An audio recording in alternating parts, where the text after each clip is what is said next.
Well, hello there, everyone. Hope you're all doing very well. On this spookiest day of the year, probably. Yeah, probably the spookiest. The end of Spooktober, but also the highlight of Spooktober. So, hope you're all having a good time at the moment, and maybe an even better time very soon, as always. Angelta, good day to you. Happy Halloween. Hope you're well. Feel like this won't be a very fun stream. We shall see.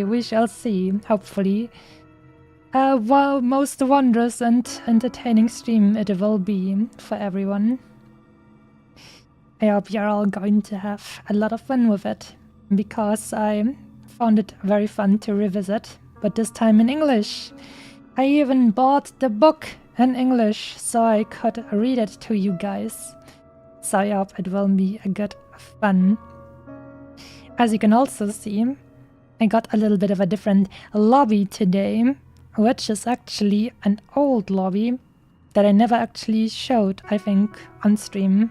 That was just one of my, how should I say?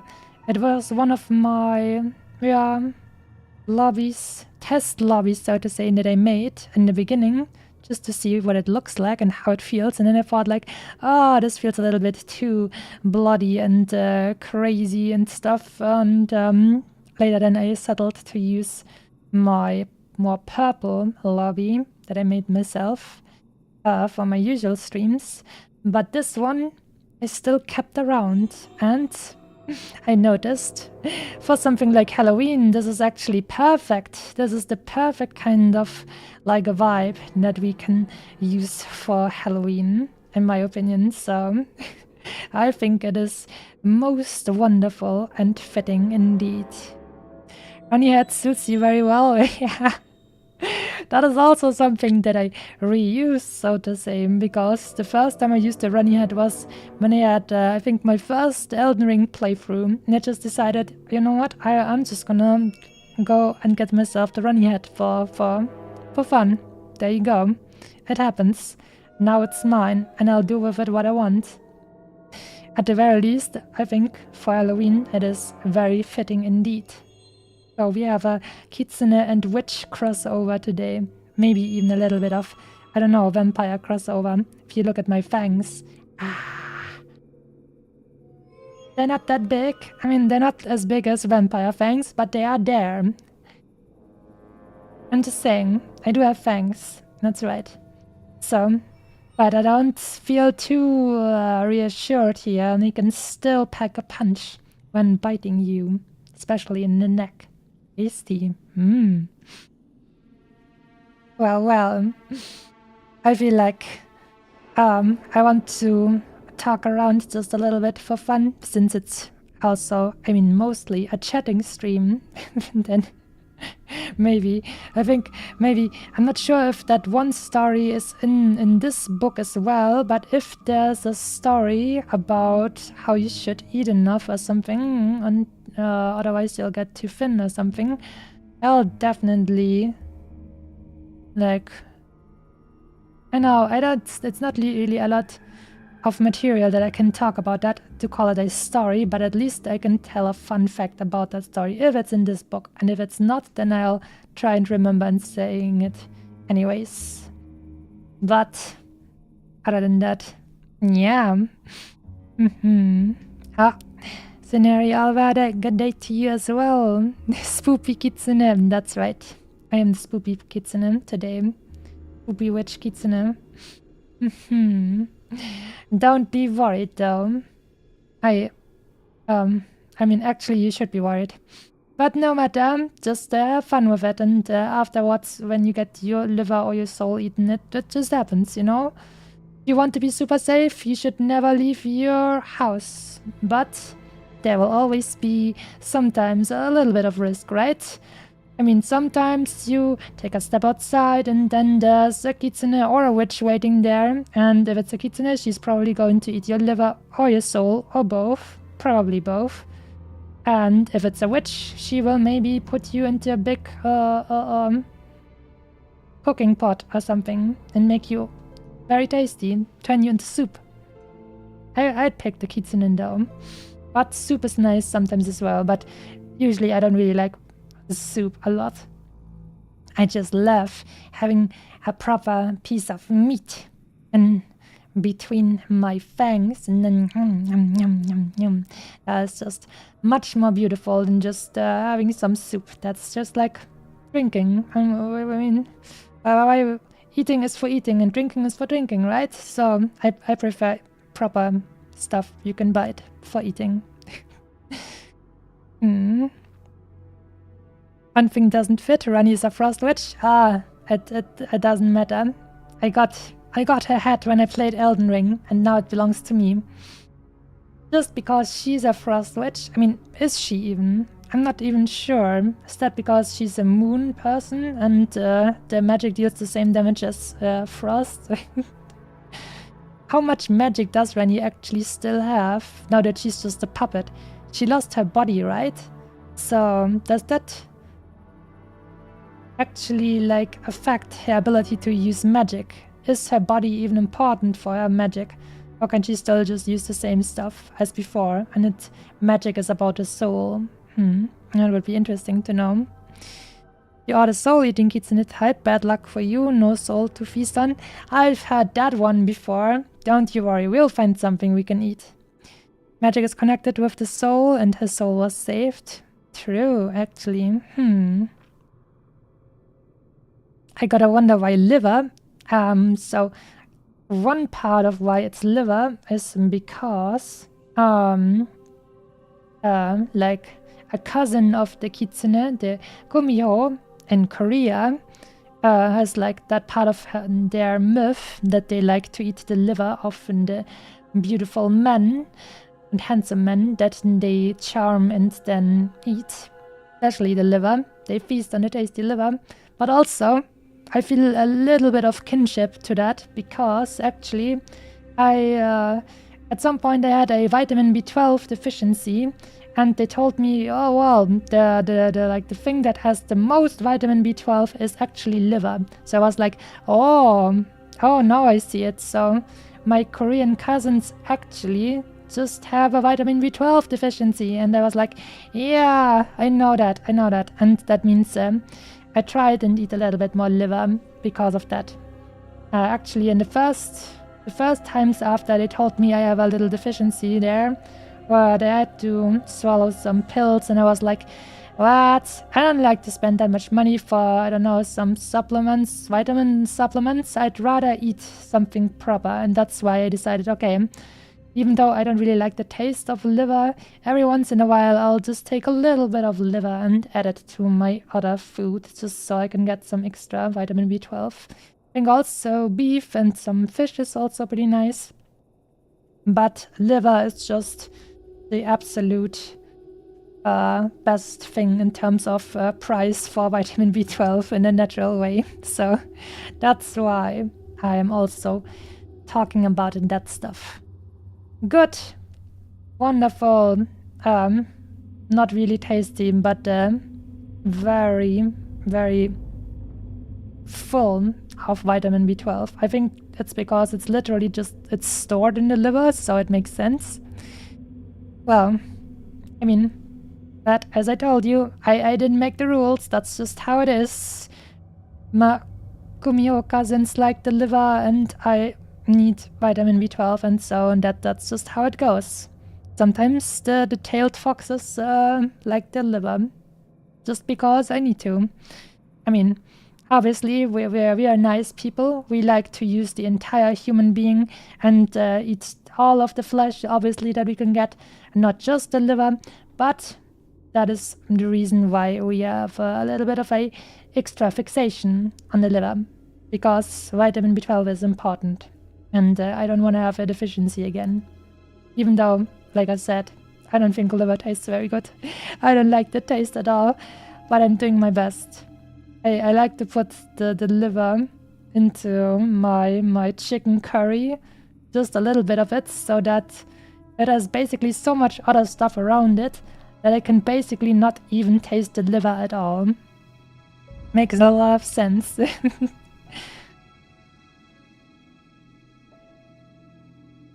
We're nice. We'll eat you all, obviously. Yes.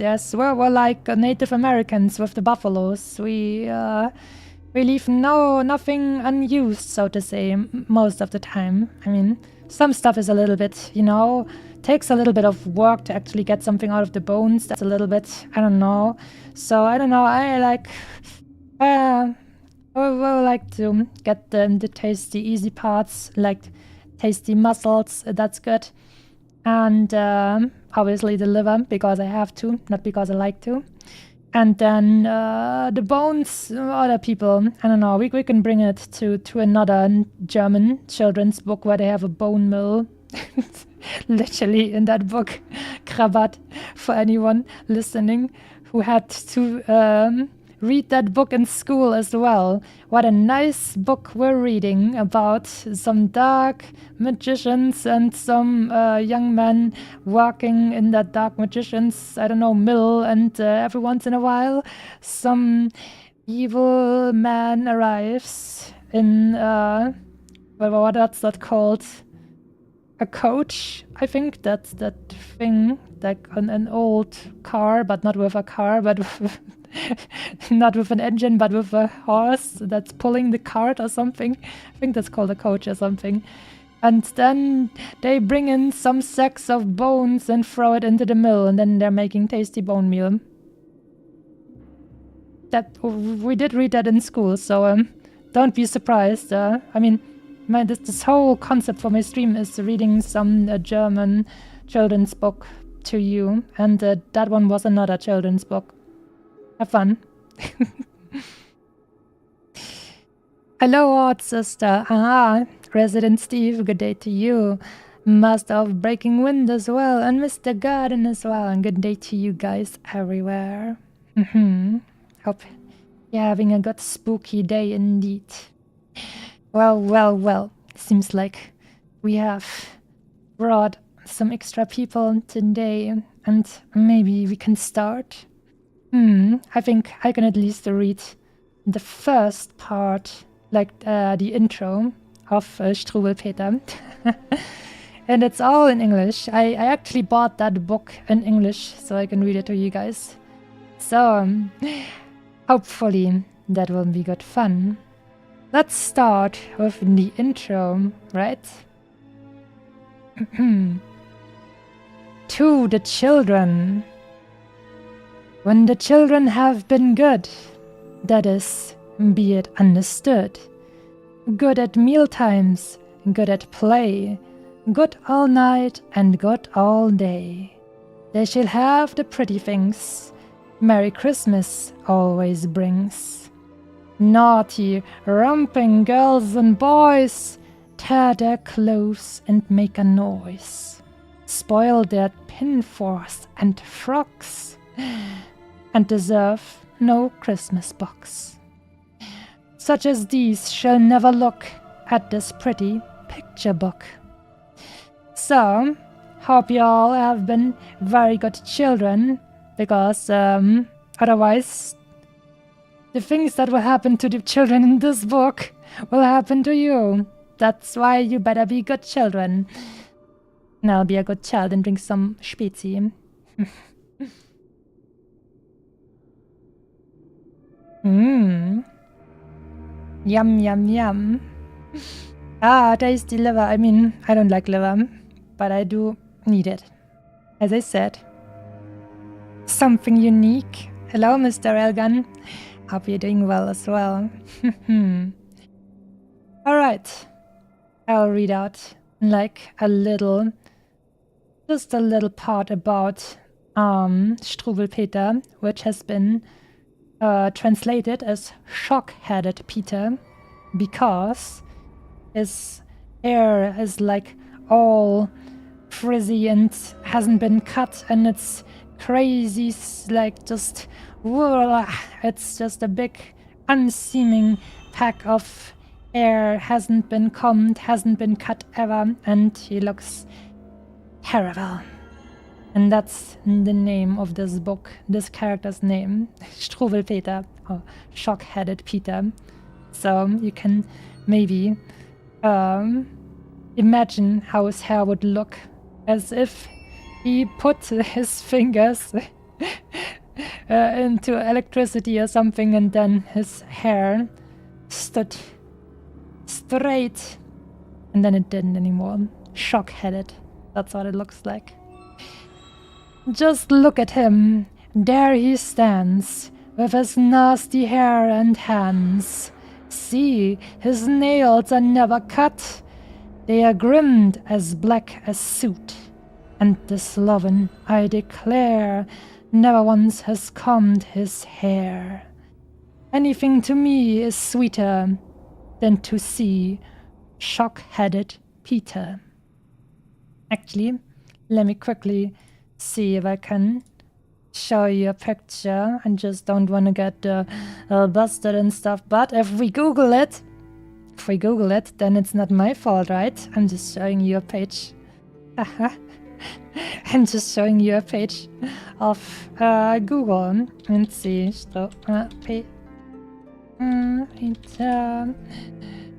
Pictures. Yes. Let's see. I'm going over here really quickly. Here you can see Struwwelpeter. There he is. That evil boy. Let's see. This is our boy Struwwelpeter. Shock-headed Peter. I'll read it again. Just look at him. There he stands with his nasty hair and hands. See, his nails are never cut. They are grimmed as black as soot. And the sloven, I declare, never once has combed his hair. Anything to me is sweeter than to look upon shock-headed Peter. Well, that's our good friend, shock-headed Peter. So now you have an idea what we're talking about here. He's beautiful. Gorgeous. Well, I guess we have different beauty standards than they had when they wrote this book back in the day. And you know, it takes only 2 weeks for a human to regrow their liver. I think it only works if they lost just a little bit. But yeah, I heard actually that human liver can like regenerate quite a bit. Which is also a good thing for people who abuse their liver, but I wouldn't know because I don't drink and I don't smoke. Haha. Well then, let's see. Now, we're going to read out the first full story. Mr. Wyvern is here as well. Good day to you. Will this be with Masami translation or original language as well? This will only be the translated form. I actually bought the translated book just for that. Because if I had to translate it on stream, that would take a little bit too long, I think. And they also made it very nicely with this book. They are actually like translating it in a way that is not maybe 100% the same meaning, but it does rhyme. So you can see and get a little bit of the feel of the original, but it is definitely in good faith, I would say. Good time zone, everyone. How's it going? Good day, Kelso. Well, no matter... Wait, actually, if you're in Asia, then it's not the 31st anymore, but it's still the Spook Night. But so that means no matter where you are currently in the world, it is still a spooky time. So a very good time to read German children's books. And Johnny131 is here as well. Nice. Good day to you. Interesting thumbnail. Cute hat. Well, I stole Ronnie's hat back when I started streaming for my Elden Ring playthrough. And now I used it up again because it's a very good time to use my hat for that, obviously. It's still Spook Night tonight? That's right. Alright then, let's read out the first story in the book of Struwwelpeter. Chapter 2.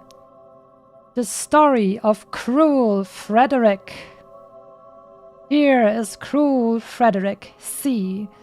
A horrid, wicked boy was he.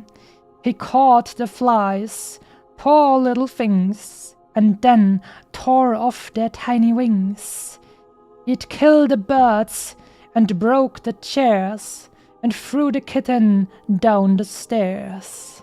And oh, far worse than all beside, he whipped his Mary till she cried. That is damn. That guy's pretty damn. Wow. He's whipping his own mom, apparently. I mean, maybe Mary is an old... I'm not sure. I am assuming that Mary is his mom. It looked like it, at least. He does have a whip. That is pretty crazy. My boy Frederick, definitely a very bad boy. Well, but we'll see. Since this is a German story, there's sure to be some comeuppance for him in store. Well, Frederick, the story continues. The trough was full, and faithful Tray came out to drink one sultry day. He wagged his tail and wet his lip, when cruel Fred's snatched up a whip. Tray is a dog, so he's actually looking at a dog going for a little bit of a drink. When cruel Fred snatched up a whip and whipped poor Tray till he was sore, and kicked and whipped him more and more. At this, good Tray grew very red, and growled and bit him till he bled. Then you should have been by to see how Fred did scream and cry. So Frederick had to go to bed. His leg was very sore and red. The doctor came and shook his head and made a very great to-do, and gave him nasty physic too. But good dog Tray is happy now. He has no time to say bow wow. He seats himself in Frederick's chair and laughs to see the nice things there. The soup he swallows, sup by sup, and eats the pies and puddings up. There you have it, friends. If you're being a bad boy, the dog will bite you, and then the doctor will have you, and the dog will eat your food. This is like one of the more mild stories, I'll have to say. Like, oh, wait, nobody died? Well, that's a very mild German children's story, I'll have to say. I feel like at least 2 people have to die in a normal German children's book. Otherwise, it's not very that entertaining, right? For them, apparently, for the people who wrote that back in the day. But here, nobody died, and he didn't even lose his leg or something. So, I mean, not yet at the very least. But, at the very least, they had the poor dog that was whipped eat his food. But you never know. A bite by an animal, that could still get infected and stuff, so there's definitely a chance for good old Frederick to lose a little bit more than just his food. Well. Now... now we get to another classic that will be good. That's why I wish people a fairy tale life if I dislike them. German fairy tales hit differently. Yeah, that's true. A fox is technically a dog. I mean, kinda a canine, so to say. But it's like, I don't know, I've heard people saying that foxes are basically running cat software on dog hardware. I think I've talked about this before, and I think that sounds very, very fitting. Yeah, a little bit more cunning and mischievous there than a loyal dog. But don't worry, fret not. The next story is on its way, and today, and this time I mean, maybe we will get our tasty due, as we like to, in the German children books. The dreadful story about Harriet and the matches. It almost makes me cry to tell what foolish Harriet befell. Mamma and nurse went out one day and left her all alone at play. Now on the table close at hand a box of matches chanced to stand. And kind mamma and nurse had told her that if she'd touch them, they'd scold her. But Harriet said, "Oh, what a pity, for when they burn, it is so pretty. They crackle so and spit and flame. Mamma, too, often does the same." The pussycats heard this, and they began to hiss, and stretch their claws, and raise their paws. "Meow," they said, "meow, meow. You'll burn to death if you do so." But Harriet would not take advice. She lit a match, it was so nice. It crackled so, it burned so clear, exactly like the picture here. She jumped for joy and ran about, and was too pleased to put it out. The pussycats saw this and said, "Oh, naughty, naughty miss," and stretched their claws and raised their paws. "'Tis very, very wrong, you know. Meow, meow, meow, meow. You will be burned if you do so." And see, oh, what a dreadful thing! The fire has caught her apron string. Her apron burns, her arms, her hair. She burns all over, everywhere. Then how the pussycats did mew. What else, poor pussies, could they do? They'd scream for help, 'twas all in vain. So then they said, "We'll scream again. Make haste, meow, meow. She'll burn to death, we told her so."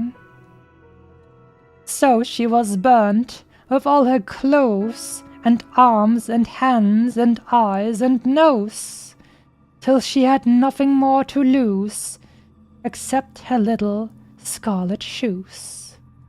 And nothing else but these was found among her ashes on the ground. And when the good cats sat beside the smoking ashes, how they cried, "Meow, meow, meow, meow, what will Mamma Nursey do?" Their tears ran down their cheeks so fast, they made a little pond at last. Well, well, well, friends, and that's why you do not play with matches, because then you're going to be in a German children's book story. Something that is definitely something you might not want. And I also would say it is much better to not burn your food before you eat it. So make sure only to burn a little bit, so they are well cooked and easy to eat, tasty, with a little bit of salt and spices. Delicious. Oh, I quite enjoy, I must say, these days, today, when it's spooky and I'm allowed to say that I like to eat human flesh, because that is just what people expect these days. And nobody will be the wiser once the spooky days are over. I shall be around still and keep having my eyes on that tasty human, tasty flesh. Ooh, ooh, so much tasty. Don't you worry. It's all just a joke, obviously. Don't worry. Imagine you now sitting at a table and looking at a cup, and someone is like, "Was no," and you just push the cup off the table. Yeah, so you think I'm like a cat. I mean, Like I said, foxes are very close in mischief to cats, so probably I'm definitely interested to see what will happen to the efforts of some people who are trying to breed domesticated foxes, how they will interact with their environment if they are as evil and mischievous as cats. But that will probably take a little bit longer until that is actually going to be something that works out, domesticated foxes. Last time I checked, they are still not... Yeah, it's still not really very... not ready for domesticated ownership, I would say. But they're trying. Maybe it will come, and then we can all have cute little foxes as pets and not just cats and dogs. She gets to say her true intentions.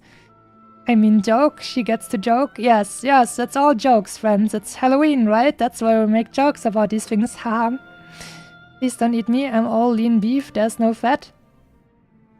I mean, that's good for me. Then I was about to say then I won't have to diet if it's lean and without fat, but it doesn't really matter that much to me since I'm a 1 meal a day person anyways, and so since I don't eat candy and sweets and stuff, and I only drink soda once a week, I don't really have to think about that stuff. I can just I can go for a little bit more in calories with those tasty meals. So either way, whether you're thin or thick, I will find you and have my tasty snack. Most people actually think I'm a vampire. Are you sure? Is that because of your pale gamer skin? Then probably same. You can get a pet fox. Last time I checked, they were still not, what's that called? Potty trained or something, but for animals. Well, guess we can find out again in the future. But how about another story, mayhaps, my dear friends, on this spooky day? This time, the story of the man that went out shooting. This is the man that shoots the hares. This is the coat he always wears. With game bag, powder horn and gun, he's going out to have some fun. The hare sits snug in leaves and grass and laughs to see the green man pass. He finds it hard without a pair of spectacles to shoot the hare. Now as the sun grew very hot, and he a heavy gun had got, he lay down underneath a tree and went to sleep, as you may see. And while he slept like any top, the little hare came, hop, hop, hop, took gun and spectacles, and then on her hind legs went off again. The green man wakes and sees her place, the spectacles upon her face, and now she's trying all she can to shoot the sleepy green coat man. He cries and screams and runs away. The hare runs after him all day and hears him call out everywhere, "Help! Fire! Help! The hare! The hare!" At last he stumbled at the well, head over ears, and in he fell. The hare stopped short, took aim, and hark! Bang on went the gun. She missed her mark. The poor man's wife was drinking up her coffee in her coffee cup. The gun shot cup and saucer through. "Oh dear," she cried, "what shall I do?" There lived close by the cottage there the hare's own child, the little hare. and while she stood upon her toes, the coffee fell and burned her nose. "Oh dear," she cried, with spoon in hand, "such fun I do not understand."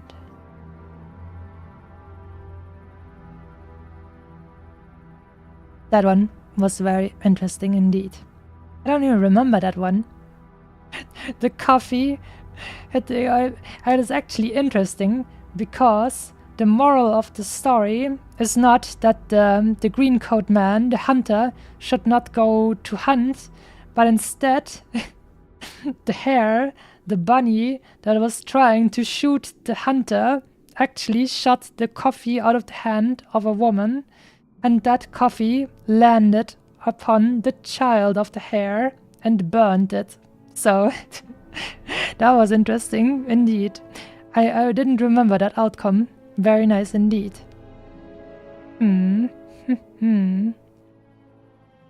Short, lean people are like candy to you, Masumi? Depends. If they, they should be, they need to be, regionally sourced and had good food and walk around enough. Otherwise, they'll be low quality meat. We want our meat to have been running around a little bit and also to have been well fed with good natural food, not some, I don't know, bad stuff, and no, not a lot of medicine stuff like drugs and so on. That's very bad quality meat. Only then will we eat them tasty humans. Frederick the Unforgiving, good day to you. Sounds like that is the final form of the Frederick from the other story. The guy who hurt the dog and then got bitten when the dog then was able to eat his food. Alright. How about the next one? Oh yeah. This is another good one where I'm like, oh my. This will be interesting. Totally not cruel, by the way. The story of Little Suck a Thumb.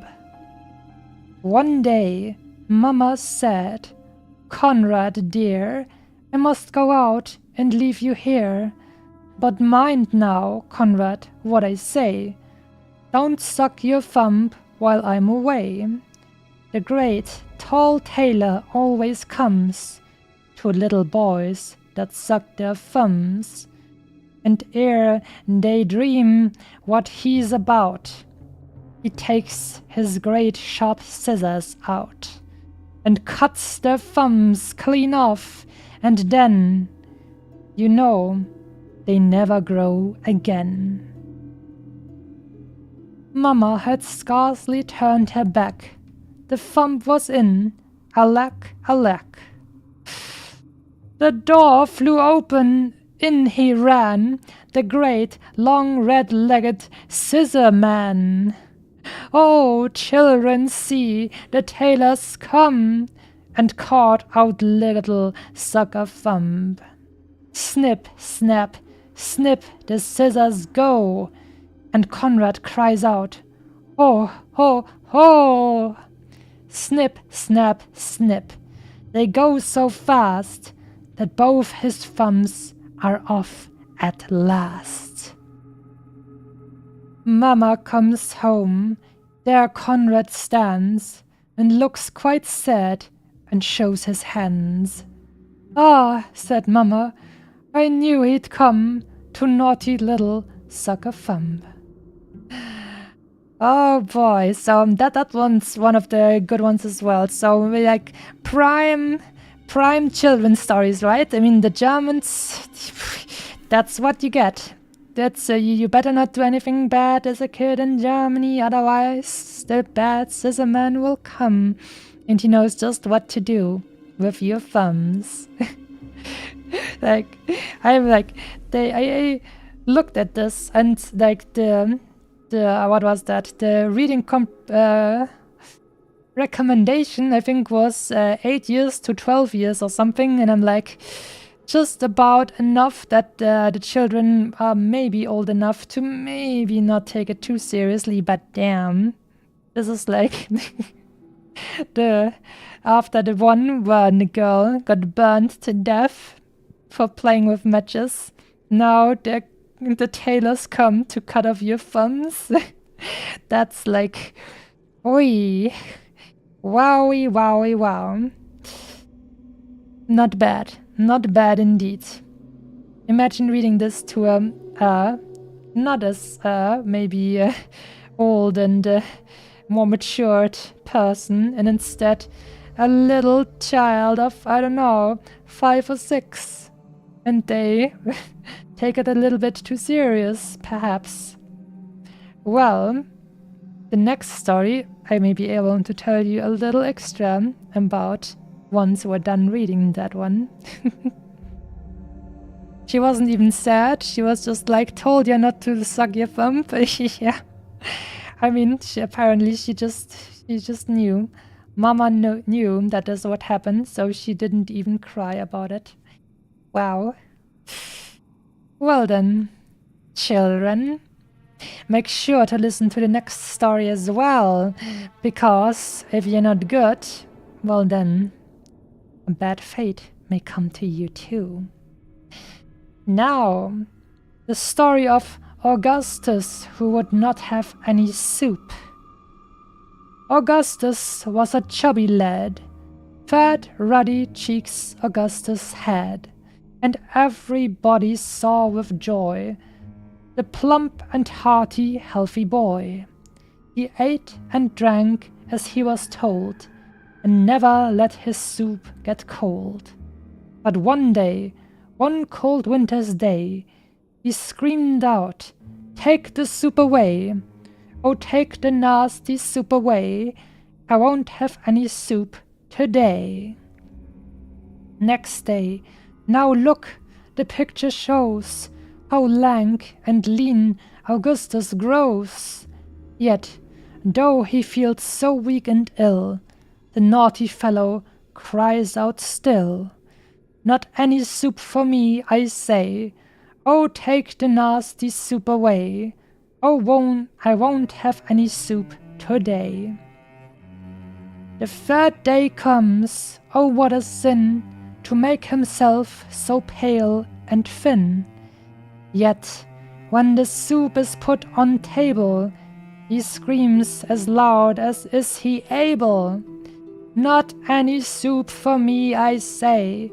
Oh, take the nasty soup away! I won't have any soup today." Look at him. Now the 4th day's come. He scarcely weighs a sugar plum.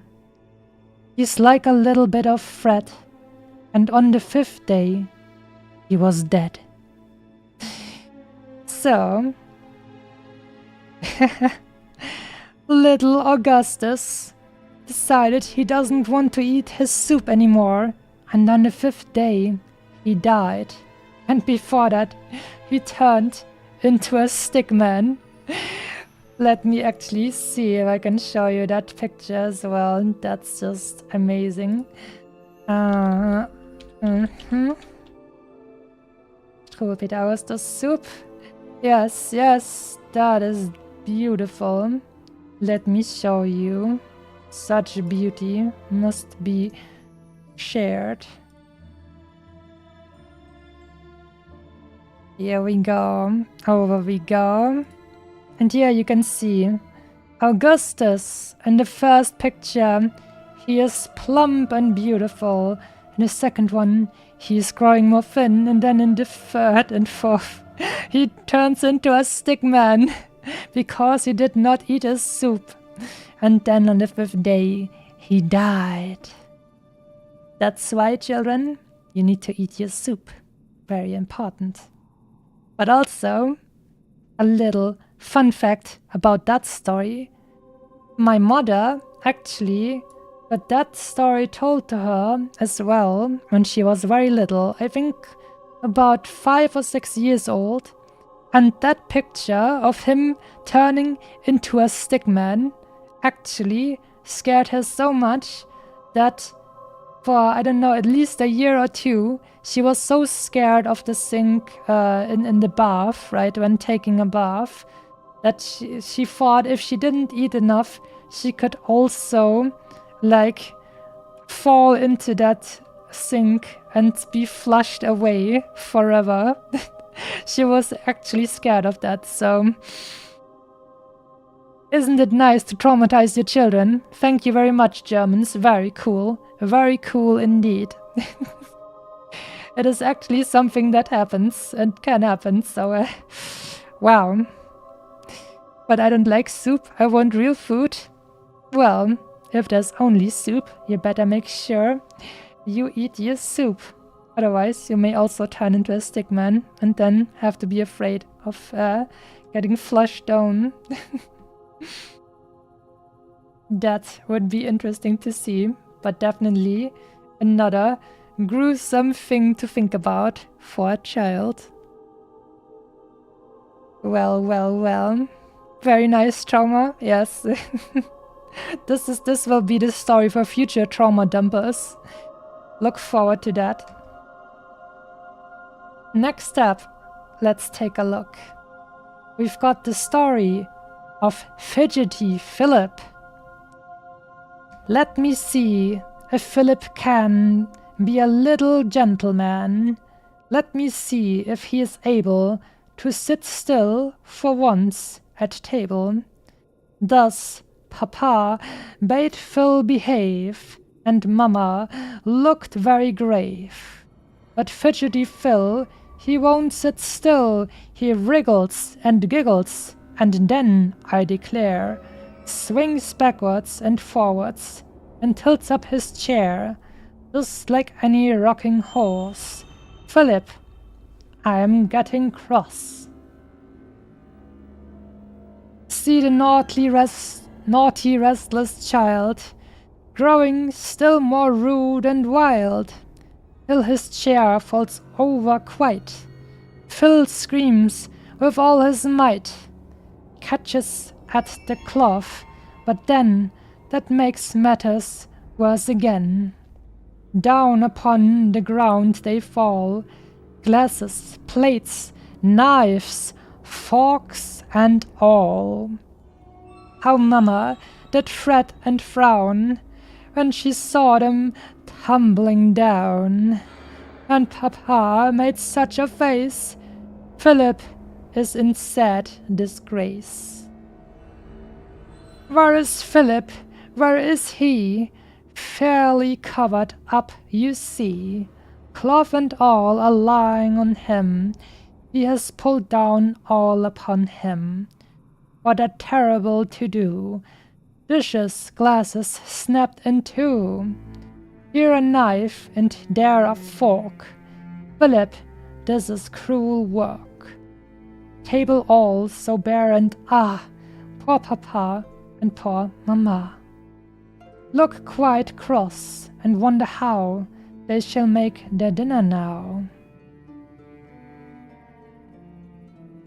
Don't get buried under the tablecloth and get hit by all the knives and fork. You evil children. Very important. Don't jump around, don't wriggle and waggle on the table, lest you turn into a dead child. There you go. How about next we go? I think that was even like that was not traumatic enough. We need more dying because you're too thin and turning into a stickman and getting burned and getting your thumbs cut off. Very well. Let's see. Maybe our German friends just grew a little bit mild, but then they said, alright, now it's back to the real deal. We shall see. The story of Johnny had an air. Haha, well, that sounds good. As he trudged along to school, it was always Johnny's rule to be looking at the sky and the clouds that floated by. But what just before him lay in his way, Johnny never thought about, so that everyone cried out, Look at little Johnny there. Little Johnny had an air. Running just in Johnny's way came a little dog one day. Johnny's eyes were still astray, up on high in the sky. And he never heard them cry, "Johnny, mind the dog is nigh." Bump, thump, down they fell with such a thump, dog and Johnny in a lump. Once, with head as high as ever, Johnny walked beside the river. Johnny watched the swallows trying, which was cleverest at flying. Oh, what fun! Johnny watched the bright round sun, going in and coming out. This was all he thought about. So he strode on, only think, to the river's very brink, where the bank was high and steep, and the water very deep. And the fishes in a row stared to see him coming so. One step more, oh, sad to tell, headlong in poor Johnny fell. And the fishes in dismay wagged their tails and ran away. There lay Johnny on his face, with his nice red writing case. But as they were passing by, 2 strong men had heard him cry, and with sticks these 2 strong men hooked up poor Johnny out again. Oh, you should have seen him shiver when they pulled him from the river. He was in a sorry plight, dripping wet and such a fright, wet all over, everywhere, clothes and arms and face and hair. Johnny will never forget what it is to be so wet. And the fishes, 1, 2, 3, are coming back again, you see. Up they came the moment after to enjoy the fun and laughter. Each popped out his little head, and to tease poor Johnny said, "Silly little Johnny, look, you have lost your writing book."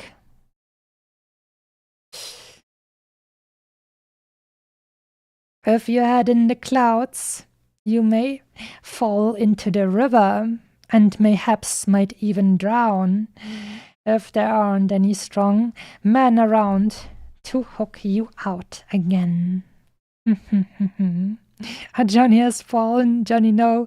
Oh no, this might be a traumatic story for the Johnny Legion. Oh no. Especially, imagine losing your red writing book. How gruesome a fate that may be. Oh no. Red writing case, it is called, actually. Ah, sounds like he lost his school stuff then. Anyways.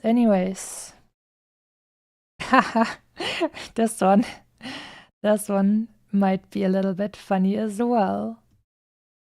Well. How about now the story of Flying Robert?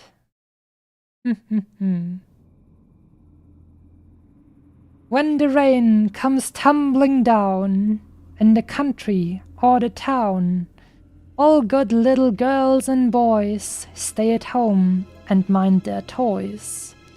Robert thought, no, when it pours, it is better outdoors. Rain it did, and in a minute, Bob was in it.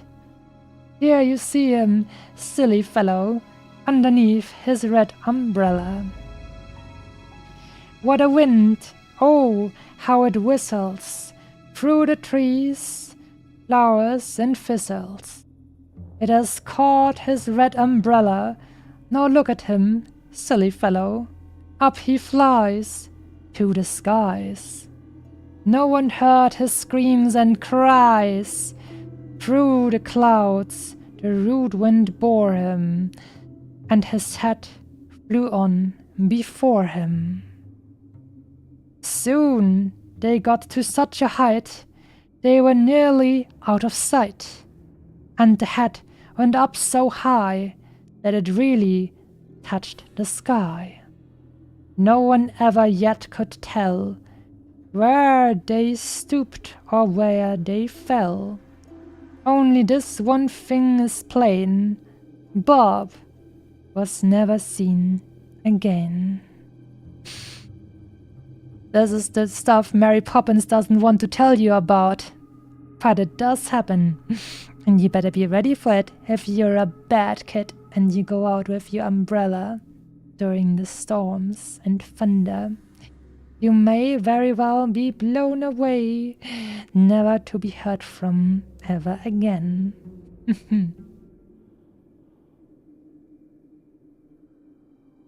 Now, let's see. This one seems a little special.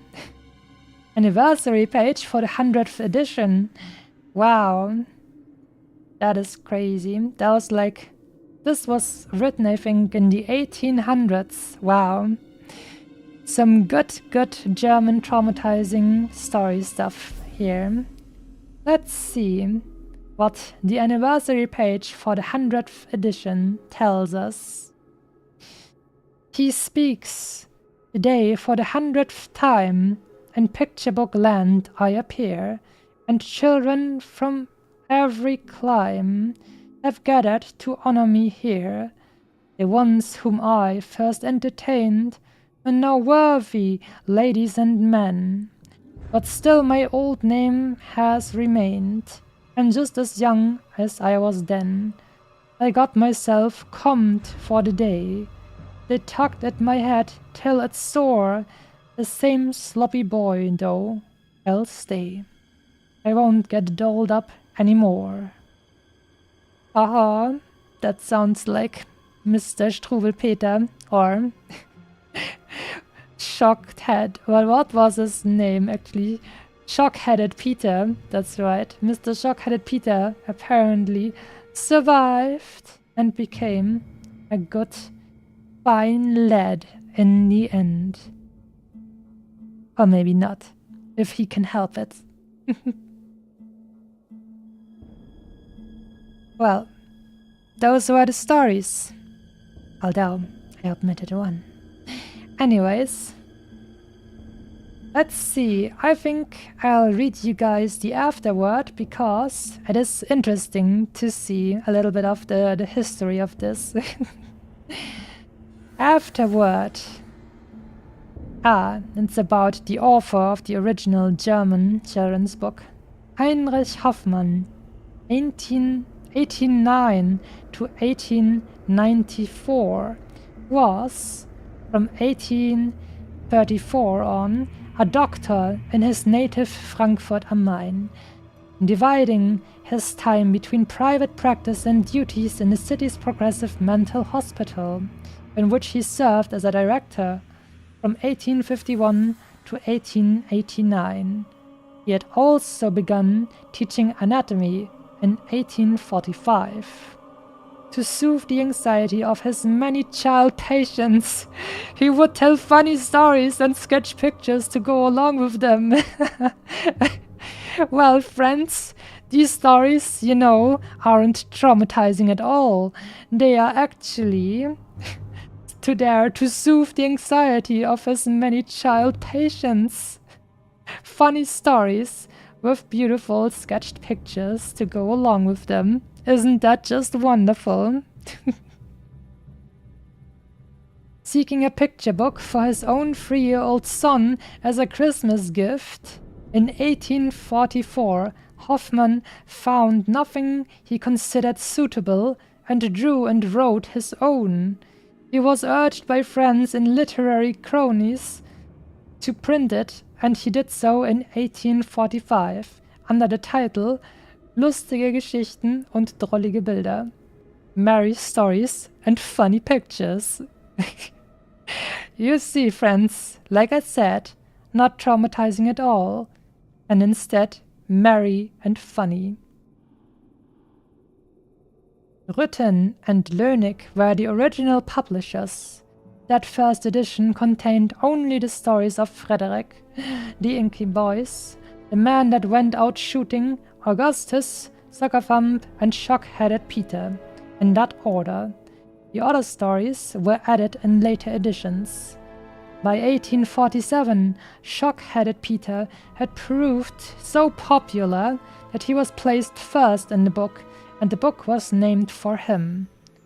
The Struwwel, in his German name, Struwwelpeter, is a Frankfurt dialect form of the standard German strubbelig or strupplig, meaning trousled or unkempt. The book was wildly successful locally from the outset, and before long became known throughout Germany and even internationally, being translated into a wide array of languages. It appeared anonymously until 1848. By 1917, the book had gone through 400 editions in Germany. In its initial appearance, the illustrations were lithographed. Later, they were engraved on wood and electroplated. Ooh. The hand coloring, done with stencils, became a fairly important local industry. Hoffmann wrote and illustrated other children's books, as well as medical monographs, but none ever duplicated the fame of Struwwelpeter. A museum devoted to his career exists still in Frankfurt. The present volume includes all 24 standard color plates, with the illustrations produced from a fine early 20th century German edition. Also reproduced from that edition is our last plate. There's a color anniversary page prepared for the 100th German edition in 1876. 1876 was the 100 years anniversary. Okay? 1876 was the 100th anniversary. This plate, which does not appear in currently available German editions, and which was never reflected in any of the English language editions known to us, is included here with a new translation of its text. Woohoo! The rest of the English text is the standard version, anonymous, that has been used in English editions of the work since the 19th century. The heading, "To the Children," of the introductory verse is our own edition. The entire German text is also included here on the pages 28 to 31. Many educators from the book's earliest days have had ideological objections to the violence of the action and the drastic fates of the disobedient children. I don't know why, as we just learned, all of these stories are just merry stories with funny pictures, right? I see no reason to object to those things, but let me read that out again for you guys. Many educators from the book's earliest days have had ideological objections to the violence of the action and the drastic fates of the disobedient children. But young readers and listeners over the decades have seen the humor in the impossibly exaggerated situations and have endorsed Hoffmann's pedagogic view by taking the book to the taking the book to their hearts. Well, you heard it here first, friends. The children said it is funny, and that the adults and educators saying that violence and the drastic fates of the disobedient children, that's definitely, we have ideological objections to that kind of stuff and depicting those violent things happening to children, and I can tell you, my mom agrees, because she was too young to hear some of these stories, definitely.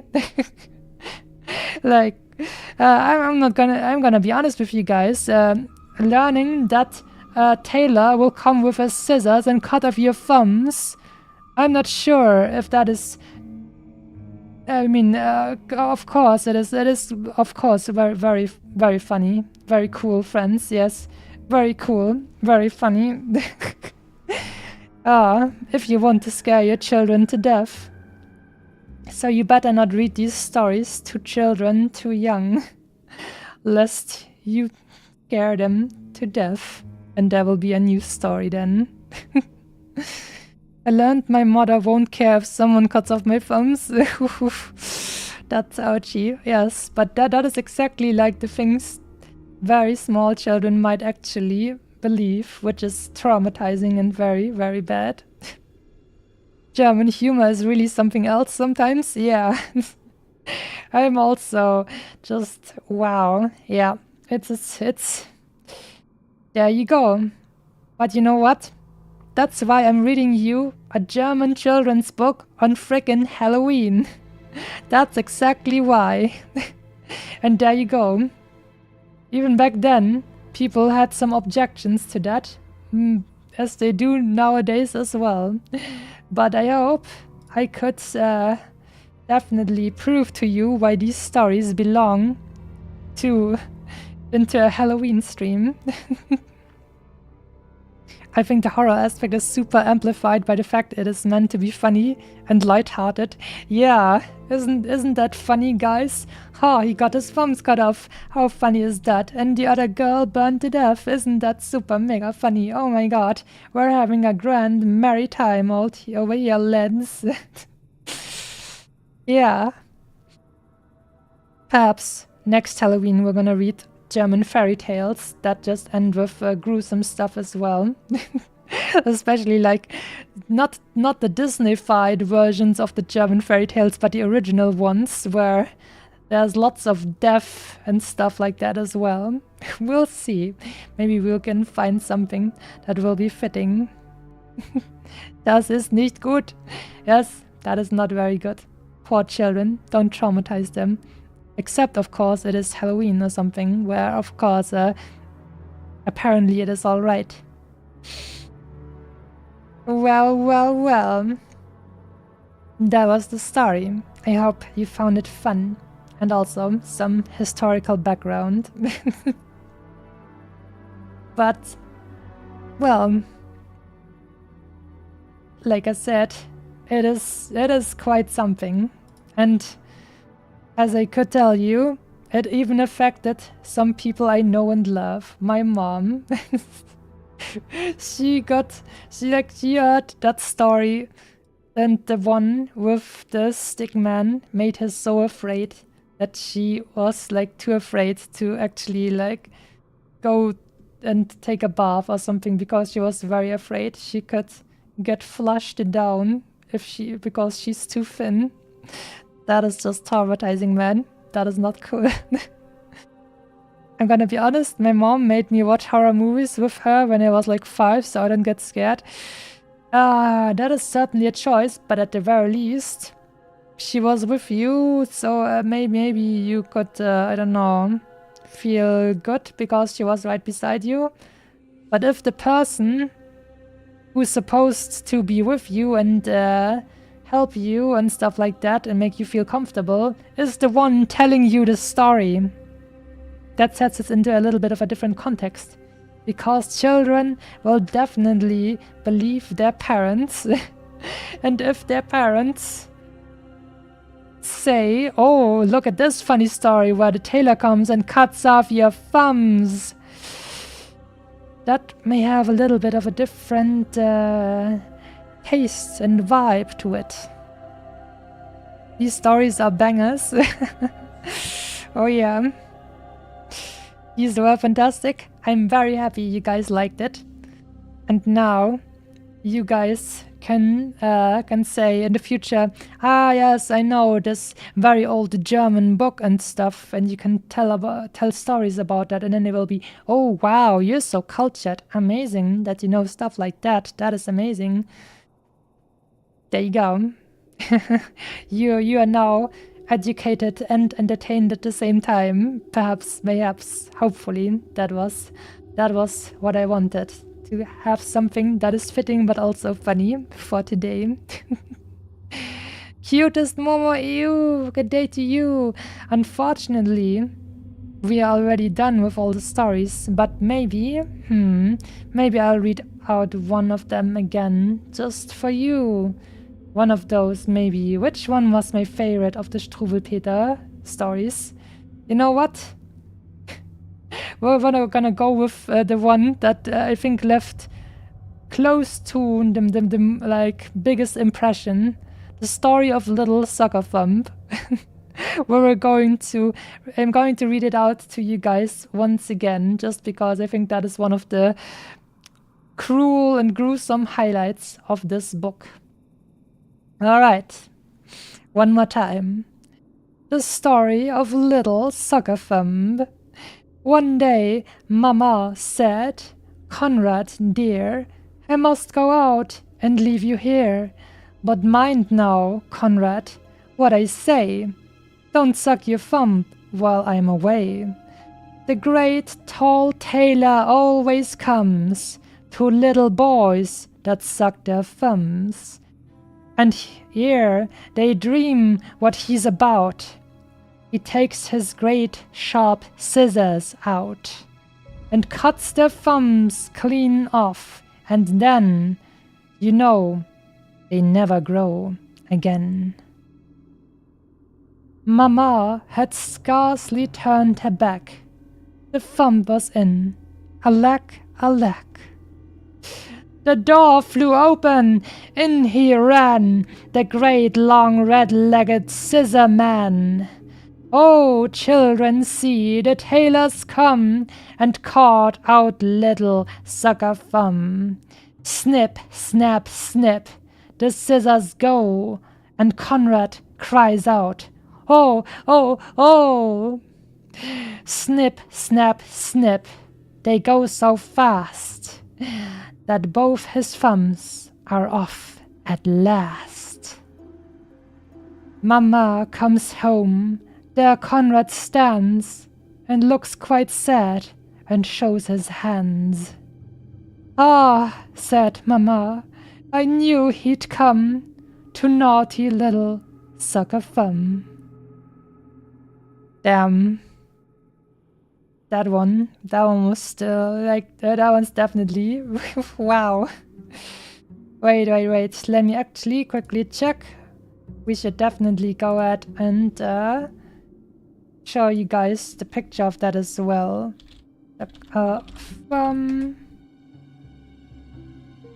Alright, let's see. Yes, oh my god. That is like, wow. These poor children.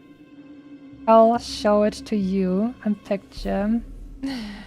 Over here. Look at that. You can see little Conrad over here.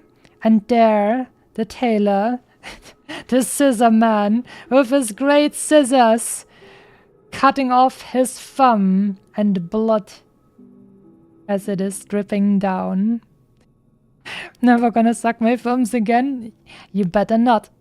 Or the tailor will come and cut them right off with his big scissors." Yes, not traumatizing at all, by the way.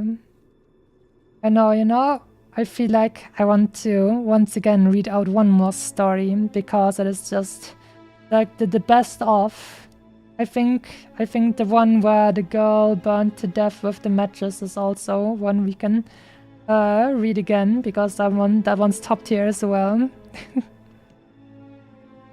Does the punishment really fit the crime?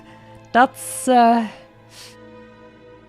that doesn't really matter to the Germans. To the Germans, it only matters that the children behave.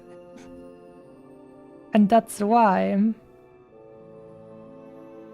the punishment will be cruel and gruesome, so they definitely not have any idea of trying it out themselves. Grandmains IRL? Yes, absolutely. Alright. let me read out to you again the dreadful story about Harriet and the matches. That one was very good as well. I want to read it again. It almost makes me cry to tell what foolish Harriet befell. Mamma and nurse went out one day and left her all alone at play. Now, on the table close at hand, a box of matches chanced to stand. And kind mamma and nurse had told her that if she touched them, they should scold her. But Harriet said, "Oh, what a pity, for when they burn, it is so pretty. They crackle so and spit and flame, mamma, too, often does the same." The pussycats heard this, and they began to hiss, and stretch their claws, and raise their paws.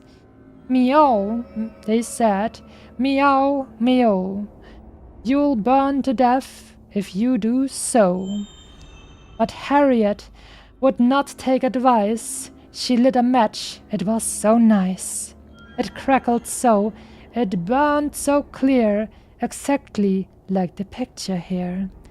She jumped for joy and ran about, and was too pleased to put it out. The pussycats saw this and said, "Oh, naughty, naughty miss," and stretched their claws and raised their paws. "It's very, very wrong, you know. Meow, meow, meow, meow. You will be burned if you do so." And see, oh, what a dreadful thing! The fire has caught her apron string.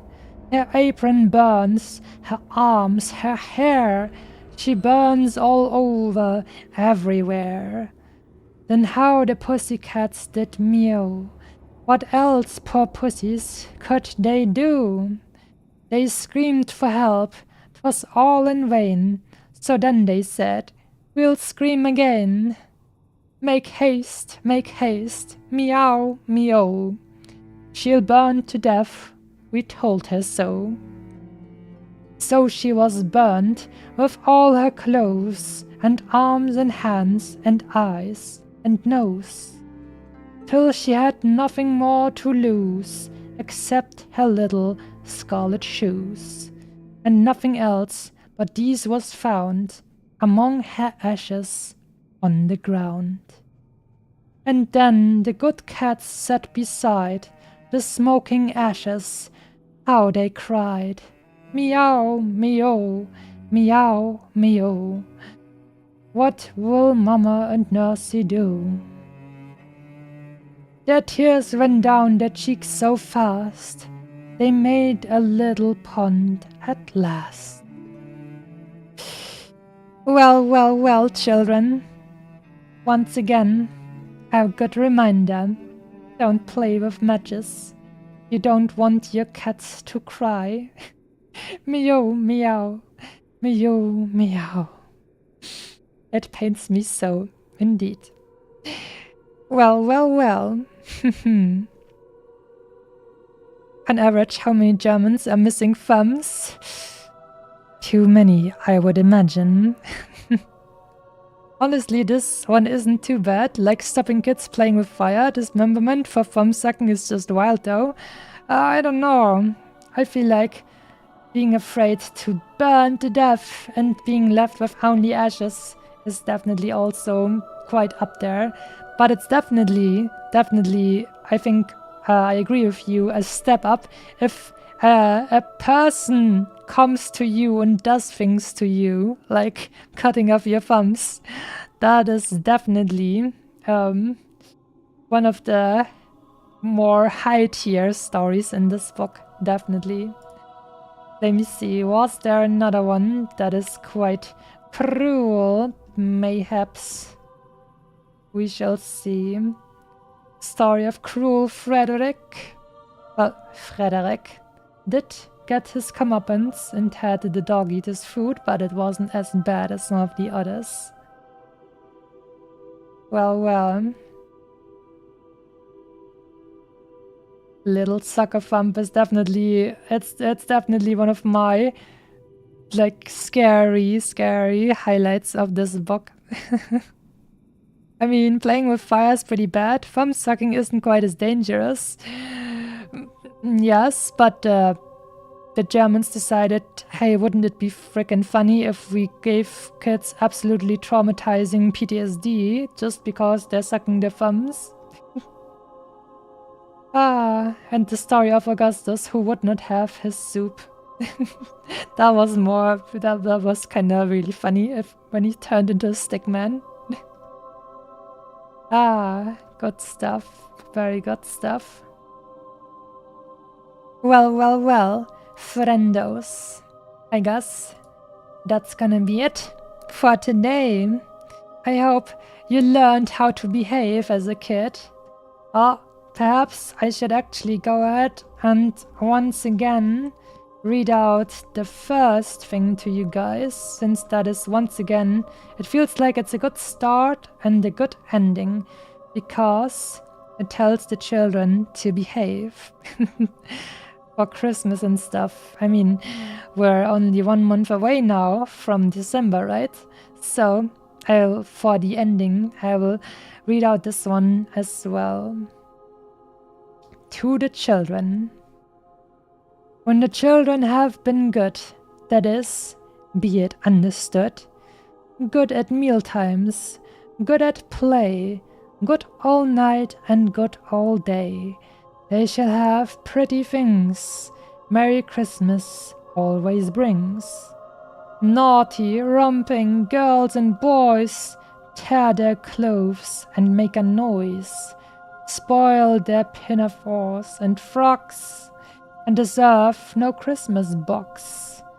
Such as these shall never look at this pretty picture book. And also, make sure not to get your thumbs cut off. That would be pretty bad.